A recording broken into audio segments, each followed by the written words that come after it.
नमस्ते, मैं हूं सुरेश कुमार एकलव्य और आप देख रहे हैं हिंदुस्तान न्यूज एंड टिप्स। चीन ने साल 2015 में पाकिस्तान में $50 बिलियन से अधिक की एक आर्थिक परियोजना की घोषणा की थी। इसका नाम रखा गया था चीन पाकिस्तान आर्थिक कॉरिडोर यानी CPEC। CPEC चीन के बेल्ट एंड रोड इनिशिएटिव से जुड़ी अरबों डॉलर की परियोजना है। इसका उद्देश्य पाकिस्तान में इंफ्रास्ट्रक्चर को बेहतर बनाना और देश के पश्चिम में स्थित गवादर बंदरगाह को चीन से जोड़ना था। इस महत्वाकांक्षी परियोजना के जरिए पाकिस्तान में $46 बिलियन का निवेश करने का लक्ष्य निर्धारित किया गया था। अब इसे बढ़ाकर $65 अरब करने का अनुमान है। पर अब इस परियोजना में एक ऐसा पैंच फंस गया है जिसने चीन की नींद उड़ा दी है और पाकिस्तान के तैमंद उड़ाए हैं। CPEC से जुड़े प्रोजेक्ट पर काम करने वाले वर्करों पर हमले हो रहे हैं। खास तौर से इन हमलों में चीनी श्रमिकों को निशाना बनाया गया है। पिछले महीने 9 चीनी श्रमिकों को बस में विस्फोट करके माओ घाट पहुंचा दिया गया। इसका नतीजा यह हुआ कि चीन की कंपनियों ने प्रोजेक्ट पर काम रोक दिया। हालात इतने बिगड़े कि पाकिस्तान के विदेश मंत्री को चीन का दौरा करके उसके घुटनों में बैठकर सजदा करना पड़ा। पर मामला यहीं तक होता तो तब भी बात ठीक थी, मगर पाकिस्तान ने चीनी इंजीनियर की मौत का जिम्मेदार अफगानिस्तान और भारत को ठहराकर एक बड़ा दांव चल दिया। पाकिस्तान ने आरोप लगाया कि विस्फोट में इस्तेमाल सामग्री अफगानिस्तान से आई थी और इसे भारत की खुफिया एजेंसी रो ने भेजा था। हैरानी की बात यह कि जिस वक्त यह घटना हुई अफगानिस्तान में हिंसा का दौर चल रहा है और यहां तालिबान के आतंकी मुसलमानों को मारकर उन्हें हुरों की खोज में भेज रहे हैं, जबकि भारत का पूरा ध्यान अपने निवेश को बचाने पर लगा हुआ है। पाकिस्तान ने अफगानिस्तान से लगती सीमाओं को पूरी तरह सील कर दिया था। उसके बाद भी भारत की रो ने कारनामा कर दिया। इससे यही मतलब निकलता है कि या तो रो ने पूरे पाकिस्तान में अपनी पकड़ मजबूत कर ली है या फिर पाकिस्तान की सरकार और उसकी खुफिया एजेंसी निकम्मी है। दरअसल पाकिस्तान में रो मजबूत ही नहीं है, बल्कि पाकिस्तान पूरी तरह चीन का गुलाम बन चुका है। उसने जिस इस्लामिक आतंक से दुनिया को आतंकित करने की कोशिश की थी, आज वह उसी के निशाने पर आ रहा है। जहां चीनी इंजीनियर मारे गए थे वह पाकिस्तान का खैबर पख्तूनख्वा प्रांत है। खैबर पख्तूनख्वा प्रांत 2004 से 2015 के बीच इस्लामी आतंकवाद से बुरी तरह प्रभावित रहा है। इस क्षेत्र के जनजातीय इलाकों को इस्लामी चरमपंथियों का केंद्र माना जाता है। इनमें अल-कायदा और हक्कानी नेटवर्क जैसे आतंकवादी संगठनों से जुड़े लोग भी शामिल हैं। इलाके की कानून व्यवस्था को देखते हुए पश्चिम के कई देश और कारोबारी यहां निवेश करने को तैयार नहीं है, मगर चीन ने खैबर पख्तूनख्वा में निवेश करने का जोखिम उठाया है।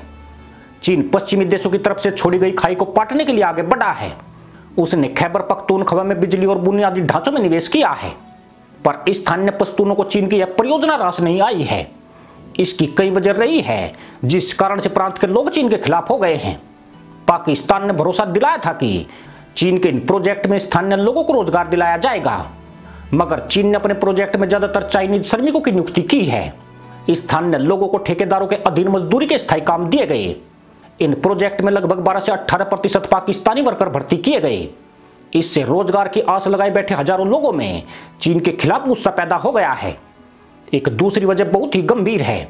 चीन के अधिकतर प्रोजेक्ट किसानों से अधिग्रहण की गई जमीन पर तैयार हो रहे हैं। इन किसानों को जमीन का उचित मुआवजा नहीं दिया गया है। यही नहीं, बहुत सारी जमीन का अधिग्रहण जमीन मालिकों की इच्छा के विरुद्ध जबरन किया गया है। बहुत से ऐसे लोग हैं जिन्हें जमीनों का मुआवजा ही नहीं मिला है। तीसरी वजह और भी बड़ी और ज्यादा गंभीर है। चीन से आने वाले श्रमिक अपने परिवारों को पाकिस्तान नहीं लाते हैं। इन श्रमिकों में बहुत से अधिकारी और कर्मचारी ऐसे हैं जिन्होंने स्थानीय मुस्लिम महिलाओं से संबंध स्थापित कर लिए हैं। कई ऐसी घटनाएं हुई जिनमें चीनी श्रमिक मुस्लिम लड़कियों को लेकर चीन चले गए। पाकिस्तान सरकार ने इन घटनाओं पर पर्दा डालने की कोशिश की है, मगर स्थानीय मुसलमानों में इससे चीन के खिलाफ गुस्सा भड़का हुआ है। 2 दिन पहले ही पाक के प्रधानमंत्री इमरान खान ने कहा था कि पश्तूनों में बहुत ज्यादा नफरत होती है। इमरान की यह बात पूरी तरह से सही है। चीन के प्रति यही नफरत ही उन्हें चीनी श्रमिकों पर हमले करने के लिए उकसा रही है। खैबर पख्तूनख्वा प्रांत में चीनी नागरिकों के प्रति नफरत का अंदाजा इसी से लगाया जा सकता है कि यहां एक चाइनीज की सुरक्षा में औसतन 3 सुरक्षाकर्मी तैनात किए गए हैं। यानी चीन पर होने वाले हमलों की जिम्मेदार चीन और पाकिस्तान की नीतियां हैं। यही वजह है कि यह दोनों देश अपने कुकर्मों को छिपाने के लिए भारत पर आरोप मढ़ रहे हैं। अगर चीन पाकिस्तान की जांच पर सवाल उठाएगा तो सवाल उस पर भी उठने तय हैं।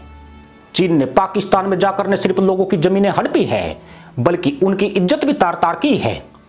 चीन कभी नहीं चाहेगा कि उसके नागरिकों या उसकी कंपनियों का वास्तविक चेहरा दुनिया के सामने आए। वह दुनिया में चीन को अलग ही अवतार में महिमा मंडित करना चाहता है। जहां तक भारत खुफिया एजेंसी रोके पूरे पाकिस्तान में पांव जमाने की बात है, तो अभी तक बलूचिस्तान, खैबर पख्तूनख्वा और कराची में भी चीनी श्रमिकों को निशाना बनाया गया है। अगर यह मान भी लिया जाए कि अमेरिका और भारत सीपीसी परियोजना के खिलाफ है, तो सिंध में चीनियों पर हमले की क्या वजह रही है? दरअसल चीन कराची में एक पावर यूटिलिटी खरीदने की योजना बना रहा है। यह देश की सबसे बड़ी ऊर्जा कंपनियों में से एक है। यही नहीं, चीन सिंध में हर जगह निवेश करने की योजना बना रहा है। हाल ही में 5 जिलों में चीनी कंपनियों को साफ सफाई के अनुबंध दिए गए थे। कई कारोबारियों, कराची मेट्रोपॉलिटन कॉरपोरेशन और विभिन्न ट्रेड यूनियन सदस्यों ने इसके खिलाफ मोर्चा खोल दिया है। उन्होंने चीनी कंपनियों को ठेके देने के लिए सरकार पर गुस्सा जाहिर किया है। उनका मानना है कि ऐसा करने पर नागरिक निकाय के अधिकार कम हो जाएंगे। सिर्फ इतना ही नहीं, सिंध के तेल कुओं को भी चीनी कंपनी को दे दिया गया है। पहले ब्रिटिश पेट्रोलियम जैसी पश्चिमी कंपनियां ऐसे कुओं का संचालन करती थी। इसकी वजह से भी अब चीनी नागरिक सिंध के लोगों के टारगेट पर आ गए हैं। आने वाले दिनों में यहां भी चीन पर हमलों की घटनाओं में इजाफा होने वाला है, जिसका आरोप भारत पर मढ़ दिया जाए तो बिल्कुल भी आश्चर्य नहीं होना चाहिए। पर लगता यूं है कि चीन को इस तरह के खतरों की कोई परवाह नहीं है। पिछले जून में बलूच विद्रोहियों ने कराची स्टॉक एक्सचेंज पर हमला किया था, पर अब सिंध के लोग भी गुस्से से भरे बैठे हैं। खैबर पख्तूनख्वा में चीन के खिलाफ भी गुलबजा हुआ है और गुलाम कश्मीर में चीनी परियोजनाओं का विरोध हो रहा है। पाकिस्तान भी पूरी तरह चीन के आगे घुटने टेक चुका है। कोरोना महामारी की वजह से देश की आर्थिक स्थिति को काफी नुकसान पहुंचा है। दसियों हजार कारोबार बंद हो गए हैं और 2 करोड़ से ज्यादा लोगों की नौकरी चली गई है। ऐसे में पाकिस्तान को गंभीर संकट से निकालने में चीनी निवेश की ज्यादा जरूरत है।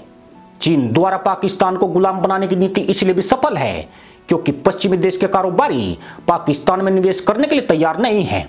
पिछले साल 100 चीनी निवेशकों के साथ प्रधानमंत्री इमरान खान की बैठक हुई थी।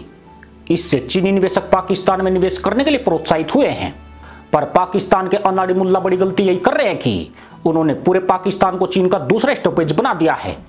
पूरे देश में चीनी भाषा मंदारिन के बोर्ड टंग गए हैं। हालत यहां तक पहुंच गई है कि चीन पाकिस्तान की दोस्ती वाले गीत की आड़ में चीन के प्रति गुस्सा हद से ज्यादा बढ़ रहा है। हैरानी की बात यह भी है कि जिस पाकिस्तान का विदेशी मुद्रा भंडार मात्र 10 अरब डॉलर के करीब है, उसने अकेले चीन से 80 अरब डॉलर से ज्यादा का कर्ज ले दिया है। यह कर्ज पाकिस्तान कभी नहीं चुका पाएगा।